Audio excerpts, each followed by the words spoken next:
तो welcome once again in Shastri tutorials. तो बेटा इस सेशन की ऑलरेडी हम 3 वीडियो अपलोड कर चुके हैं, जिसमें हमने क्या किया, जिसमें हमने सीबीएसई की ऑफिशियल वेबसाइट से एक सैंपल पेपर निकाला 2023-24 का पेंटिंग का क्लास 12 का, और उसको पूरा सॉल्व किया। उसमें 3 पोर्शन थे हमारे, section A MCQ, section B हमारा शॉर्ट आंसर, और फिर सेक्शन सी था हमारा लॉन्ग आंसर। तो उसको जरूर देखना, मैं डिस्क्रिप्शन बॉक्स में उसके लिंक दे दूंगा। और जो हमारी साइंस स्ट्रीम के बच्चे उनके लिए ऑल द बेस्ट है बेटा कल के पेपर के लिए, ठीक है ना। कल का पेपर आपका फिजिक्स का है भाई, बहुत टफ होता है, जैसे कॉमर्स वालों के लिए अकाउंट्स होता है, तो आपने उसको अच्छे से करना है, ढंग से करना है। उसके लिए कम से कम बेटा आज 10-12 सैंपल पेपर और सॉल्व कर लेना एमसीक्यू के साथ मिलकर, ठीक है। जिससे क्या होगा, आपकी प्रैक्टिस अच्छी हो जाएगी। चलो विदाउट डिलेइंग तो हम वीडियो को स्टार्ट करते हैं। तो आज का जो टॉपिक आएगा बच्चे, वो बहुत हॉट टॉपिक है, ठीक है ना, यानी national flag. As a Indian आपको इसके बारे में अच्छे से पता होना चाहिए। तो हमारे जो सिलेबस में है वो 3 नेशनल फ्लैग है हमारे, 1906 का, 1921 का और 1947 का। तीनों को स्टेप वाइज समझेंगे, और आई होप इस वीडियो को देखने के बाद आपको नेशनल फ्लैग में जीवन में कभी दिक्कत नहीं आएगी। फिलहाल तो पेपर में नहीं आएगी, ठीक है। चलो करते समझते हैं। तो क्या कहता है, फर्स्ट नेशनल फ्लैग जो हमारा था वो था 7 अगस्त 1906 में। तो बुक की लैंग्वेज पहले पकड़ ले, फिर मैं अपनी लैंग्वेज में सिखाऊंगा आपको। कहता है the first national flag India is set to be have been hoisted, यानी फहराया गया है, होइस्टेड मतलब फहराया गया, ऑन 7 अगस्त 1906। जीरो को थोड़ा सा बड़ा कर लेते हैं, बिल्कुल 1906 इन द प्रेस बैगन स्क्वायर, यानी ग्रीन पार्क इन कैलकाटा, ठीक है।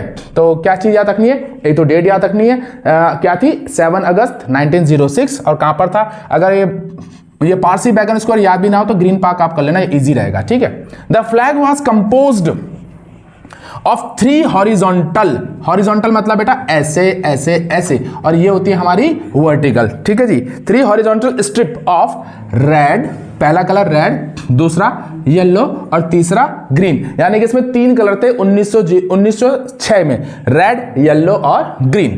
कहता है the green strip at the top. सबसे पहले मैं यहां पर छोटा सा बनाता हूं नेशनल फ्लैग, आप देखिएगा, ये विजिबल हो रहा है स्क्रीन पे, चेक करना जरा भाई। Very good. तो ये पहला था जो हमारा, ये ग्रीन स्ट्रिप थी हमारी, ठीक है, हरी पट्टी जिसको बोलते हैं, हरी पट्टी, ठीक है। क्योंकि हिंदी मीडियम के बच्चे भी सुन रहे होंगे तो उनका पेपर हिंदी में आता है, तो उसको आप क्या लिखेंगे, हरी पट्टी, और इंग्लिश मीडियम के लिखेंगे इसको ग्रीन स्ट्रिप। तो पहली हॉरिजॉन्टल जो थी हमारी ग्रीन स्ट्रिप में थी। The green strip at the top composed with the 8 white lotuses, यानी इसमें क्या है हमारे 8 व्हाइट लोटसेस, 1 2 3 4 5 6 7 और 8। मैं लोटस थोड़ा बाद में अच्छे से दिखा दूंगा आपको ओरिजिनल पिक्चर में, क्योंकि अभी लोटस बनाने बैठ जाऊंगा तो पूरी वीडियो लोटस में ही निकल जाएगी, ठीक है ना। आपका भी अच्छे से लोटस बन जाएगा, तो मैंने चाहता आपका लोटस बने, तो फिलहाल 8 लोटस। तो यहां पर हमने देखना है, जो हमने ये 08 लोटस है ये। अब सवाल यहां उठता है कि भाई 8 लोटस ही क्यों हुए, 24 क्यों नहीं हुए। जैसे हमारे रिसेंट नेशनल फ्लैग में 24 स्पोक्स हैं, यानी 24 तिल्लियां हैं, तो 24 क्यों नहीं बनाया गया, जगह छोटी थी? नहीं सर, जगह छोटी नहीं थी, जगह भरपूर थी, पर 8 लोटसेस को रखने का कुछ खास मकसद था। वो ये था कि 1906 में हमारे देश में केवल 8 राज्य थे। कितने थे? 8 स्टेट्स थी, ठीक है जी। तो इसलिए केवल 8 लोटस बनाए गए। स्टेट थोड़ा साफ दिख रहा है, मैं सही कर लेता हूं ना, अच्छा नहीं लगता है। हाँ, नहीं तो आप बोलेंगे सर को स्पेलिंग नहीं आ रही है। अच्छा, आज ज़रा लाइट भी नहीं आ रही है, तो मैं एक सिंगल लाइट पे, ये स्टेट फिर सही नहीं आ रहा, चलो कोई नहीं, ठीक करके ही छोड़ेंगे, नेवर गिव अप, ठीक है। चलिए, तो यहाँ पर 8 स्टेट्स, आगे चलते हैं। फिर क्या कहता है, 8 स्टेट तक हो गया था, ठीक है, यहाँ पर हो गया। The word Vande Mataram, the word Vande Mataram. अब यहां पर जो था Vande Mataram was written in the deep blue, किस कलर में लिखा था? Deep blue, on the middle of the yellow strip. तो यहां पर 3 चीजें आ गई, यानी ये जो स्ट्रिप है हमारी, ये किस कलर की है? येलो कलर की है, और इसमें क्या लिखा हुआ है? वंदे मातरम। थोड़ी हिंदी मेरी खराब है, लिखने में भी वैसे भी, क्योंकि 10th के बाद मैंने हिंदी कभी यूज ही नहीं करी, ठीक है ना। तो लिखने में, बोलने में तो हिंदी करता हूं, ठीक है, लिखने में यूज नहीं करी। वंदे मातरम, अरे वंदे मातरम किस कलर से लिखा गया है? Deep yellow, sorry deep blue, sorry yellow तो स्ट्रिप है, और ये डीप ब्लू कलर में लिखा गया वंदे मातरम। और एक और चीज इसमें यहां पर लिखी होनी चाहिए थी, देवनागरी स्क्रिप्ट, यानी यहां पर क्या क्या आ जाएगा? एक तो लिखा हुआ है वंदे मातरम, ठीक है। दूसरा स्टेप कौन सा है ये भैया? देवनागरी स्क्रिप्ट और डीप ब्लू कलर में, ठीक है। तो सेकंड पॉइंट में 3 चीजें आ गई हमारी। आगे चलते हैं। The slogan of the Indian national Congress, ये वंदे मातरम क्या था उस समय जो राष्ट्रीय कांग्रेस था उसका ये स्लोगन था वंदे मातरम वंदे मातरम। सुना भी होगा आपने गाना, नहीं सुना होगा तो गूगल में सर्च करना या यूट्यूब में मिल जाएगा आपको गाना, ठीक है। The red strip at the bottom, यानी ये जो स्ट्रिप थी हमारी ये कैसे कलर की थी, रेड कलर की, लास्ट में सबसे। And had the crescent moon, उसमें क्या था, crescent moon and a star, 2 चीजें थी। तो चलो बना लेते हैं, कहां पर ये नहीं बताया अभी, पूरा पढ़ लेते हैं। इन अ व्हाइट कलर में ऑन द राइट साइड, अच्छा जी, तो यहां पर बन जाएगा हमारा प्यारा सा क्रिसेंट मून और यहां बन जाएगा हमारा स्टार। लग रहा है मून, लग रहा है मून, मान लो लग रहा है, ठीक है। वैसे ओरिजिनल में पिक्चर यहाँ पेस्ट कर दूंगा अभी, ठीक है। ये वीडियो में विजिबल हो रहा है पूरा, हेलो, ठीक है। तो crescent moon and the sun in the left side, तो सन ऐसे नहीं बना, ये तो स्टार बना रहा था मैं, सन ऐसे बनाते हैं, ठीक है। तो ये सन हो गया। तो दोबारा देखते हैं, तो ये हमारा हो गया क्रिसेंट मून और स्टार और ये हमारा सन। तो ये जो रेड कलर है, ठीक है, तो ये जो है क्रिसेंट मून, ये हमारी, सॉरी स्पेलिंग गलत हो रही है आज, क्या बात है। हाँ, तो ये हमारी मुस्लिम कम्युनिटी को डिनोट करता है, क्रिसेंट मून और स्टार। और जो सन है ये हमारा किसको डिनोट करता है, हिंदू कम्युनिटी को। क्लियर है सर? चलिए, तो यहां हमारा फर्स्ट नेशनल फ्लैग पूरा क्लियर हो चुका है। एक बार रिवाइज कर लेते हैं। सबसे ऊपर कौन सा कलर, ग्रीन। सेकंड में, तीसरे में येलो। जो ग्रीन कलर की स्ट्रिप है इसमें कितने बने लोटस, 8 क्यों बने हुए हैं, 8 स्टेट है। ये कौन से इसमें लिखा गया, वंदे मातरम, डीप ब्लू में। और कौन से स्क्रिप्ट है, देवनागरी। यहां पर क्या है, क्रिसेंट मून और स्टार और सन।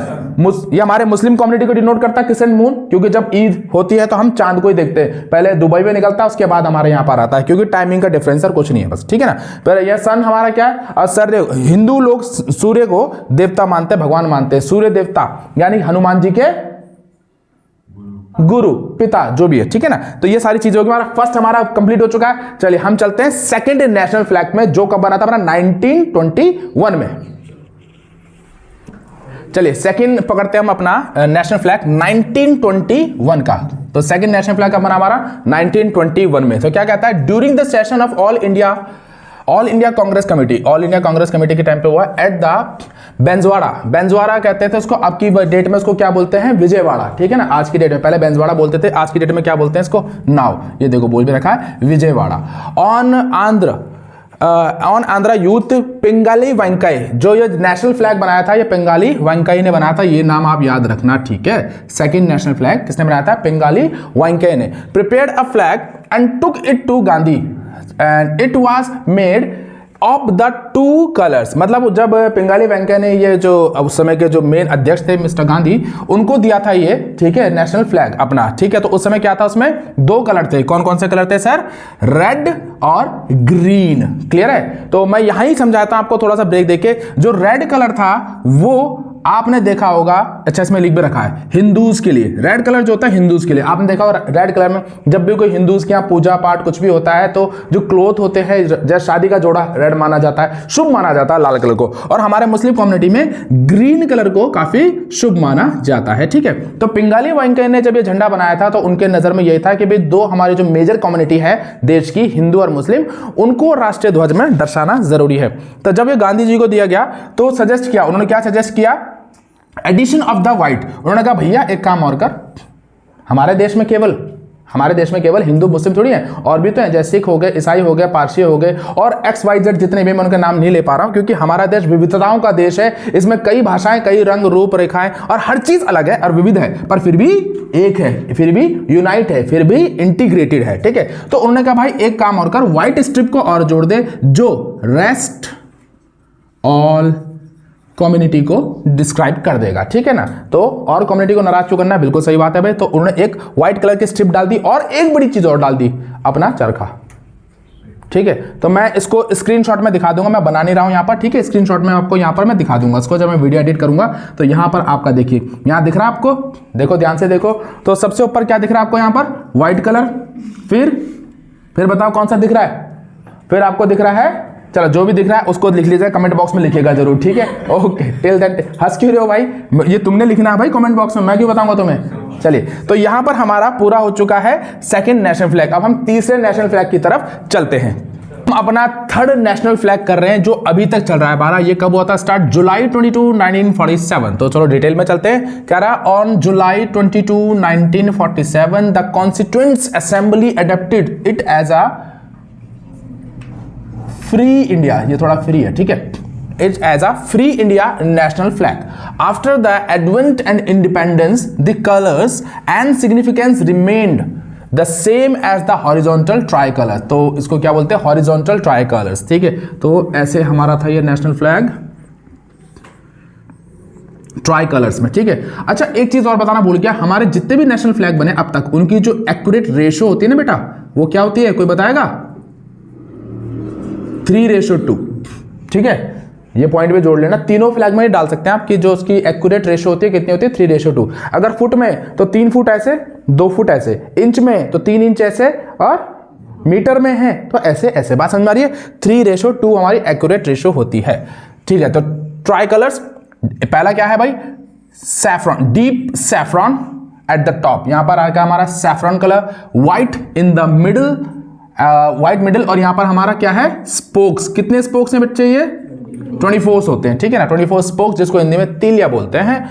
White in the middle and dark green, dark green, यहां पर हमारा क्या आ जाएगा? Dark green at the bottom. Only the धर्म चक्र, इसको धर्म चक्र भी बोलते हैं। क्या बोलते हैं इसको हम? धर्म चक्र, ठीक है।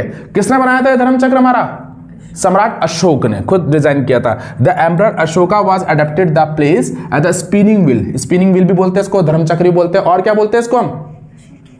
हाँ, अशोक चक्र, ठीक है, बिल्कुल सही है। चलिए, तो यहां पर हमारा हो चुका। अब हम इन तीनों कलर्स की सिग्निफिकेंस को जानेंगे कि सैफ्रॉन कलर किसको सिग्निफाई करता है, व्हाइट कलर किसको डिनोट करता है, और ग्रीन कलर हमारा किसको सिग्निफाई करता है। आई होप ये सारी चीजें आएगी। इसमें क्या क्या पॉइंट है पहले हम बताएंगे। इसकी रेशो कितनी? 3:2। दूसरा, टॉप कलर में 3 ट्राई कलर्स में बनाया ये। पहला कौन सा कलर है? सैफ्रॉन, फिर व्हाइट, फिर ग्रीन, डार्क ग्रीन, और बीच में हमारा क्या है? हमारा ये अशोक चक्र, धर्म चक्र या स्पिनिंग व्हील, जिसमें कितनी स्पोक्स है? 24 स्पोक्स। अच्छा, एक चीज और बताते हैं, ये 24 स्पोक्स ही क्यों हैं?